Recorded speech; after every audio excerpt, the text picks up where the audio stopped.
সকাল আমার প্রিয় পরিবার, তোমরা সকলে কেমন আছো? আশা করছি যে যেখান থেকে আমার ব্লগটি দেখছো সকলে ভালো আছো। তোমাদের আশীর্বাদ ও ভালোবাসা সাথে নিয়ে আজকের ব্লগটি শুরু করেছি। আজকে হলো রবিবার, এখন বাজে ঘড়ির কাঁটে ঠিক সকাল 6টা। জানো তো আজকে একটু ভোর ভোর করে উঠেছি, উঠে কিন্তু সংসারের সমস্ত কাজকর্মগুলো তাড়াতাড়ি করে গুছিয়ে করে নিচ্ছি। তো সবার প্রথমে দেখো এই ঘরটিতে চলে এসেছি, আমার ভাঙা মাটির ঘর, তবুও কিন্তু আমার কাছে অনেক দামি। তো এই ঘরটাকে ভালো করে ঝাঁট দিয়ে দিলাম, তারপরে এই যে রান্নাঘরের মধ্যে ঝাঁপটি ফেলা থাকে সেই ঝাঁপটি তুলে দিচ্ছি। তবে জানো তো এত সকালে উঠে গুছিয়ে কাজগুলো করে নেওয়ার মধ্যেও কিন্তু একটা আলাদা শান্তি কাজ করে। ওদিক দিয়ে মোটামুটি করে আমার ঘর বারান্দা ঝাঁট দেওয়া হলো, ঝাঁপ তোলা হলো, আর এদিক দিয়ে দুয়ারের সামনেটা একটু লেপে নিচ্ছিলাম। আর এরকম করে প্রত্যেক দিন একটু বড় করে মারুলি দিই, এতে করে দেখতে অনেকটাই সুন্দর লাগে। আজ জানো তো অনেকটা তাড়াতাড়ি ঘুম থেকে উঠেছি, এতে করে কাজকর্মগুলো বেশ তাড়াতাড়ি করে গুছিয়ে হয়ে যাচ্ছে। তো ওইদিকে ডোডো এখনো অবধি ঘুমোচ্ছে ওর পাপার সাথে, সেই ফাঁকে আমি সংসারের কাজগুলো ঠিক টাইমের মধ্যে তাড়াতাড়ি করে করে নেওয়ার চেষ্টা করছি। তো এই দিক দিয়ে আমার তো মোটামুটি করে ল্যাপা পোচা হয়ে গেল, আর ওই দিক দিয়ে দেখো কালকেকার রাত্রে সমস্ত বাসনগুলো মাজলাম। তো মাজা ধোয়া হওয়ার পর ঘরে নিয়ে আসলাম, আর আমার পেছনে দেখছো একজন, এটা হলো একটা দিদি আমাদের পাড়ার। তো ওই দিদি না আমাদের বাড়িতে কালমেঘ পাতা নিতে এসেছিল। প্রায় দিনই আসে কালমেঘ পাতা নিতে, তবে কালকেও এসছিল। তো কালমেঘ পাতা এখন সেরকম ভাবে নেই জানো তো, গাছগুলো মরেই গেছে। বর্ষাকাল হলে অনেক গাছ বেরোয়, তবে এই সময়টায় গাছগুলো খুব একটা থাকে না। তো উনি সেরকম ভাবে পায়নি, মোটামুটি যেটুকু পেয়েছে নিয়ে গেল। আর এই দেখো এদিক দিয়ে আমি কিন্তু হাঁড়ি আর কড়াইয়ের মধ্যে সার্ফ ছাইটা বলিয়ে দিচ্ছি। ওদিক দিয়ে জানো তো চায়ের হাঁড়িটাতেও বোলাবো, আর এদিক দিয়ে ভাতের হাঁড়ি কড়াই এগুলো সব কটাতেই কিন্তু সার্ফ ছাইটা ভালো করে বুলিয়ে নিচ্ছি। এতে করে আমার রান্নার পরে যখন হাঁড়িটা মাজবো তখন জানো তো অনেকটাই সুবিধা হবে কালিটা তোলার ক্ষেত্রে। তবে এখন জানো তো ওই যে কঞ্চির পাতাগুলো বা বাঁশ পাতা দিয়ে রান্না করা হচ্ছে, সেই কারণে কিন্তু হাঁড়ি কড়াই সমস্ত কিছুর মধ্যে একটু বেশি বেশি কালি পড়ছে। পাতার আগুনে রান্না করলে কালিটা একটু বেশিই পড়ে, তবে কাঠের আগুনে রান্না করলে কালিটা কিন্তু অনেকটাই কম পড়ে। তো আর কি করা যাবে, যখন যেরকম তখন তো সেরকমভাবেই কাজকর্ম করতে হবে, তাই না বলো?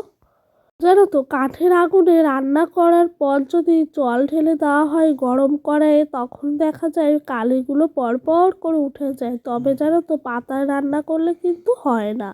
আর ওই দিক দিয়ে মোটামুটি করে আমার এরই মধ্যে কাজকর্ম হয়ে গেছে, চা খেয়ে নিয়েছি। আর এই দেখো ডোডো বাবু ঘুড়িগুলো নিয়ে খেলা করছে। ও কিন্তু প্রত্যেক দিনই এরকমভাবে খেলা করে, আর আমি বলছি পাপ্পা তুমি খেলো, আমি একটা ভিডিও করি। ও আরও আনন্দ পেয়ে গেছে। ও বলছে হ্যাঁ হ্যাঁ মা ভিডিও করো। তো অনেকগুলোই ঘুড়ি ছিল, ওই যে তোমাদের দেখিয়েছিলাম না উত্তরায়ণের দিন ডোডোর পাপা পেয়েছিল ঘুড়িগুলো, সেই ঘুড়িগুলোই ওকে প্রায় দিন দিই, ও খেলে। আর এইদিকে দেখো আমাদের পাশের বাড়িতে একটা দিদি কি সুন্দর করে উনানটা বানাচ্ছে। আমি বলছি তোমার এত সুন্দর উনানটা দেখে আমার মন চাইছে এক্ষুনি বসে বসে রান্না করি। তো দিদি ভীষণ হাসছিল জানো, এত সুন্দর উনানটা করেছেন। তো এই দেখো এদিক দিয়ে আমি কিন্তু ম্যারি বিস্কুটগুলো ঠেলে নিচ্ছি, ডোডোর পাপা নিয়ে এসছে। তো সকালে নিয়ে এসছে, সকালে খাওয়া দাওয়া হয়ে গেছে, আর এখন কৌটোর মধ্যে ঢেলে গুছিয়ে রাখছি। ওদিক দিয়ে আজকে আমার শাশুড়ি মা বলছে আমি আজকে 2 রকম তরকারি করব, তুমি পরে করো। তো তুমি বসো, তো ওনার যেহেতু করবে বলছে, আচ্ছা ঠিক আছে করেন। তো উনি সবার প্রথমে কিন্তু রান্নাটা বসিয়ে দিয়েছেন। 2 রকম তরকারি বলতে হয়েছে শ্বশুরমশাই জমির থেকে অনেকগুলো টমেটো এনেছিল, সেই টমেটোগুলো রং ধরে গেছে মানে পেকে গেছে আর কি। তো ওই টমেটোগুলো একটু বলছে চাটনি করবেন, আর একটু তোমার করবেন ওই যে শিম দিয়ে সর্ষে দিয়ে চচ্চড়ি। তো ডোডোর বাবা বলছে ঠিক আছে মা যখন করবে করে নেক আগে, তারপরে তুমি করো।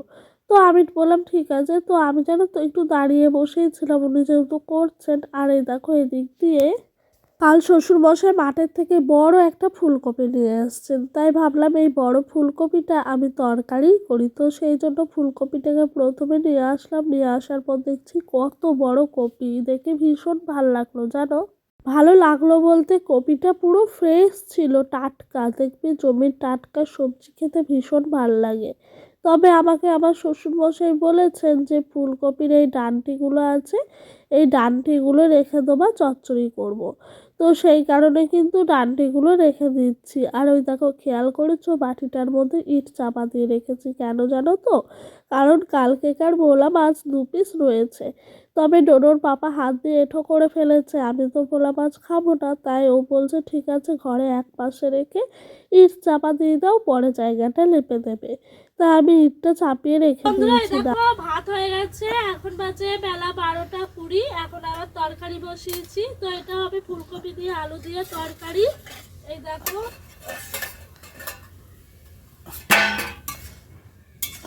ফুলকপিটা সবে মাত্র ভাজছি ঢাকা ঢাকা দিয়ে দিয়ে।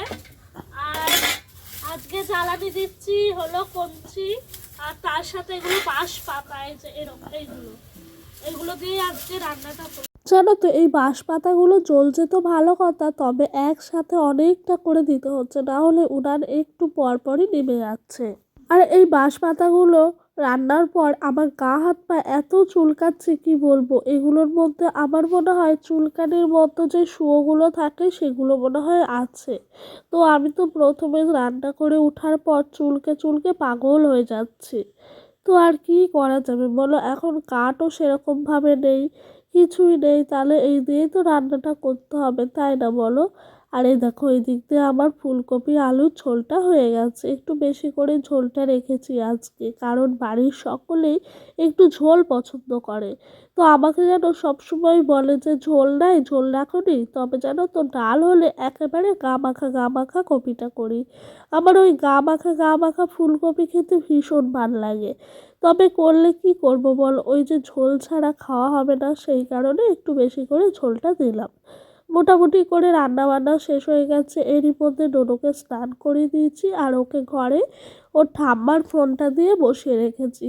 তো ওকে আমি বলছি বাবা নটি নটি করে না, আমি টিপটা পরিয়ে দিই, ওর যেন তো ভীষণ শরীর খারাপ, ওর যেমনি তেমনি আমার। ভাবছি কালকে একবার আউটডোরে ডাক্তারের কাছে নিয়ে যাব। কেন বলো তো, আমাদের বাড়ির এইখানে এতদিন তো হাতুড়ি ডাক্তারি দেখানো হচ্ছিল, তবে ওই ডাক্তারগুলোর ওষুধ এখন আর ওর ধরছে না। ওর ভীষণই শরীর খারাপ জানো, ওর সাথে সাথে আমারও।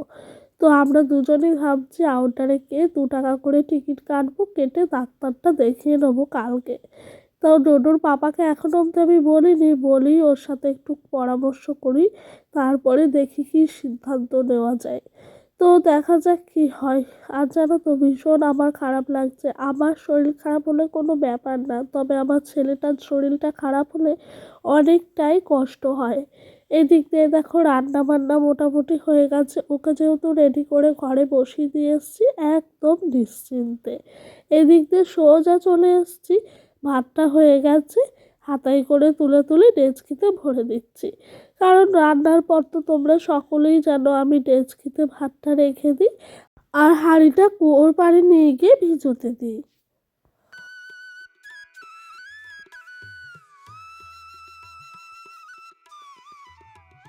আজ জানো তো খুব একটা বেশি রান্না বান্না হয়নি, মানে যেটুকুও হয়েছে শাশুড়ি মা করে নিয়েছে দুপদ। তো সেই কারণে আমি শুধু ভাত আর ওই ফুলকপি আলুর ঝোলটা করলাম, এতে করে অনেকটাই তাড়াতাড়ি হয়ে গেছে। আর তাড়াতাড়ি হলে না ভীষণ ভাল লাগে, কেন বলো তো, আমার ছোট ছেলে আছে, ওকে স্নান করাতে হয়, রেডি করাতে হয়, খাবার খাওয়াতে হয়, তারপর নিজেকেও কিন্তু পরিপাটি হতে হয়। জানো তো গ্রামের ভিতরে ছোট্ট একটা সংসারে নিজেরকেই সমস্ত কাজকর্মগুলো গুছিয়ে করতে হয়, কাঠের উনানে রান্না, তারপরে বাসন মাজা, কাপড় কাচা, ছেলেকে সামলানো, সমস্ত কিছুই দিকটা পরিপাটি করে আমাকেই দেখতে হয়। তো জানো তো সব সময় একা হাতে তাড়াতাড়ি করে করে নেওয়ারই চেষ্টা করি। ওদিক দিয়ে দেখছিলে না ভিডিওর প্রথম দিকে ডোডো কি সুন্দর ঘুড়িগুলো নিয়ে খেলছিল। তো তবে ওইটুকুই, ও যতটুকু ভাল লাগে ততটুকুই খেলে। তারপরে ঘুড়িগুলো আমি তুলে তুলে কিন্তু আমাদের এই সিঁড়িটার ওপরেই রেখে দিচ্ছিলাম। আর এই যে এদিকে কিন্তু আমি এসেছি ওর খেলনাগুলো গুছাতে। প্রত্যেক দিনই এখানে নয় মাদুর নয় এই যে ত্রিপলটা পেতে ও খেলা করে। তো খেলাধুলা করার পর যখন ঘরে ঢুকে পড়ে তখন আমি খেলনাগুলো গুছিয়ে ত্রিপলটা ভাঁজ করে একপাশে রেখে দিই আর খেলনাগুলো ঘরে রেখে দিয়ে আসি। এই ত্রিপলটা আমার শ্বশুরমশাই বানিয়েছেন বস্তা কেটে কেটে সেলাই করে করে। তবে এটা অনেক কাজ লাগে যেন এই বসতে, তারপর কিছু রোদে দিতে। এই জিনিসগুলো গ্রামের বাড়িতে প্রত্যেকটা বাড়িতেই থাকে আর এগুলো ভীষণ কাজের। ওদিক দিয়ে ওর মোটামুটি করে খেলনা বান্না গোছানো হয়ে গেল আর এদিক দিয়ে উনুনের কাছে এসছি, এসে দেখছি বাবা একদম জঘন্য অবস্থা। তবে এদিকটা যদি একটু পরিষ্কার না করে রাখি এখনই তাহলে জানো তো শ্বশুরমশাই একটু বকাবকি করবেন।